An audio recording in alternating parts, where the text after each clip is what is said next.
In March 1888, most New Yorkers were excited about the prospect of spring. Little did they know one of the greatest blizzards was going to wreck their city. The Great Blizzard of 1888 was one of the most devastating natural disasters in New York City's history and permanently changed how the city functioned. Leading up to the blizzard, the March weather was unseasonably mild. Without the weather tracking technology that exists today, there was no sign that things were about to dramatically change. On March 12th, New York's temperature dropped from 33 degrees to 8 degrees and the rain changed to snow. The storm intensified after midnight and continued relentlessly for the next day and a half. Hurricane-strength winds created whiteout conditions with 50-foot-high snowdrifts, paralyzing streets and rail lines and trapping residents in their homes. The harbor froze, stranding ships and halting maritime trade that the city depended on. Brooklynites commuted across the frozen East River to get to work.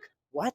A kid from Brooklyn actually charged commuters 2 cents to use his ladder to get onto the ice. There were no plows, so everything had to be dug out by hand. Fellow New Yorkers came together, shoveling out neighbors, taking in strangers, and delivering food to one another. This was before cell phones, so if you got lost in the storm, you were on your own. At the time, New York relied heavily on elevated railroads and overhead telegraph and power lines, all of which failed during the storm. The blizzard exposed just how vulnerable the growing metropolis had become, and New York accelerated plans to bury utilities underground and, most significantly, to build a fully underground rapid transit system. In 1904, just 16 years after the storm, the city opened the first subway system.